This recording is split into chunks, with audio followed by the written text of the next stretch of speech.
इस गांव में जहां तक मेरी आवाज जा रही है, माताओं बहनों, मैं सभी को इस सभा से अभिनंदन करता हूं।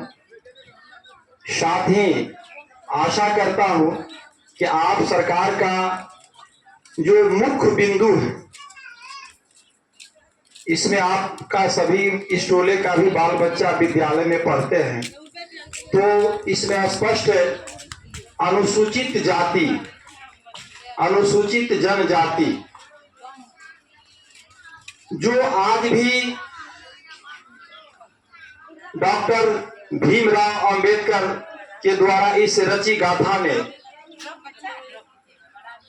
हमारा जो अधिकार दिया है, आज भी हम लोग उस अधिकार को नहीं समझ पा रहे। पहला अधिकार है कि हम सूखी रोटी खाएंगे, आधा रोटी खाएंगे, अपने बच्चों को विद्यालय भेजेंगे।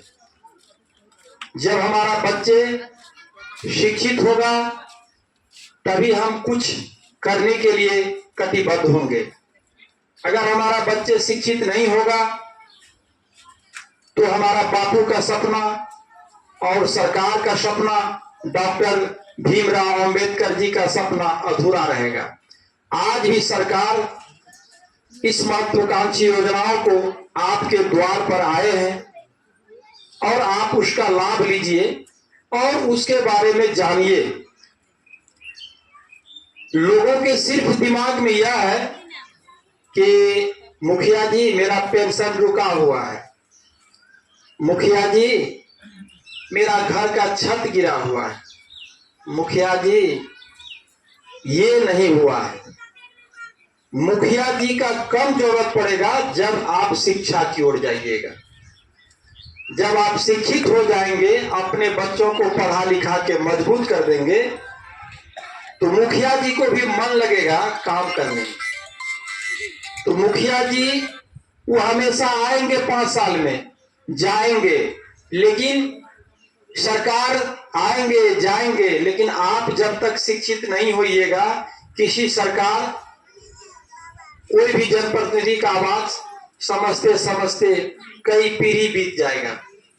ये देश आजाद होने से 75 वर्ष हो गया, लेकिन हम लोग आज भी वहीं का वहीं, क्योंकि शिक्षा नहीं है तो हम लोग आज किसी का गुलाम है। अगर हम लोग शिक्षित हो जाएंगे तो आज ये शिविर लगाने की जरूरत नहीं पड़ता। हेलो, जैसा कि आप लोगों को पता होगा कि पहले एक होड़ चला गांव में, राशन कार्ड नहीं।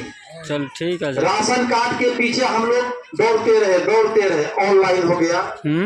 आज बहुत परिवार को राशन कार्ड प्राप्त हो गया। अभी क्या है कि राशन कार्ड प्राप्त हुआ और परिवार बढ़ गया। जब परिवार बढ़ गया तो उसको फिर अलग राशन कार्ड चाहिए, तो उसके बारे में भी आप जानकारी लीजिए। जो job card, labour card online हो गया। तो अभी जो हम लोग सरकार के द्वारा जो योजना लाई गई कि जो वंचित और गरीब परिवार है, जिसको आज तक इंदिरा आवास का लाभ नहीं मिला है, वैसे परिवार तो सरकार के द्वारा जियो टैग कराया गया और हम लोग उस पर काफी एक्टिव हो करके हमारा विकास मित्र, वार्ड मेंबर साहब, इस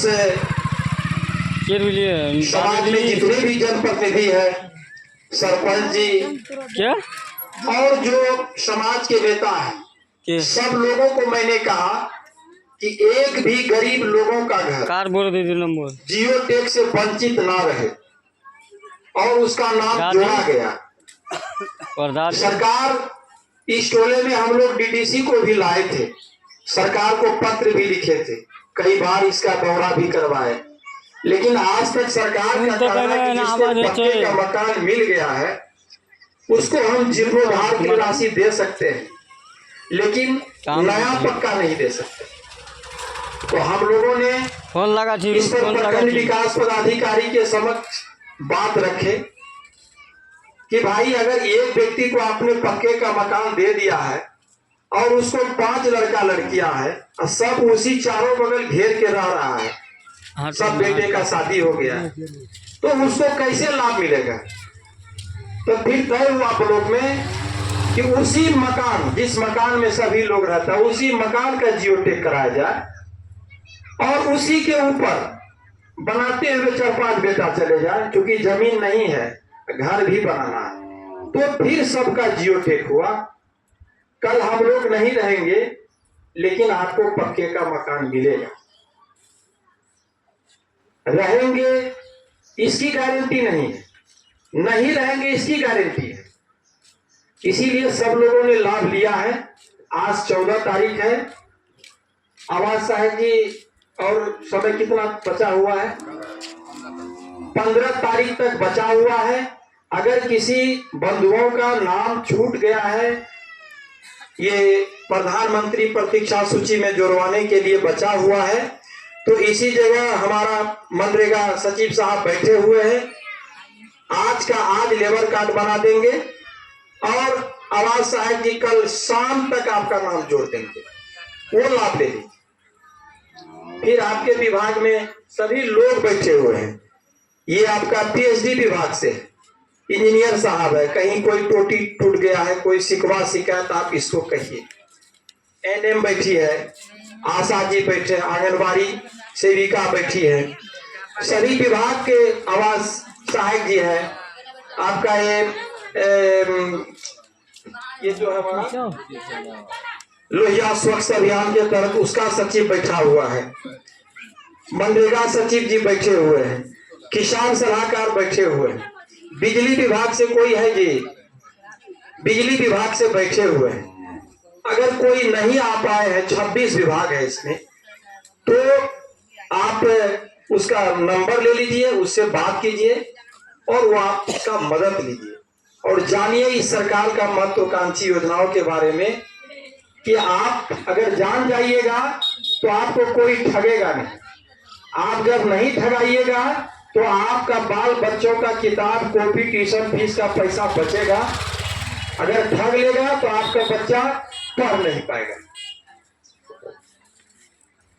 आप लोग हमारी बात सुने और आशा है कि इस पर आप लोग ध्यान दीजिएगा। मैं इन्हीं चंद शब्दों के साथ अपनी वाणी को विराम देता हूं। जय हिंद, जय भारत।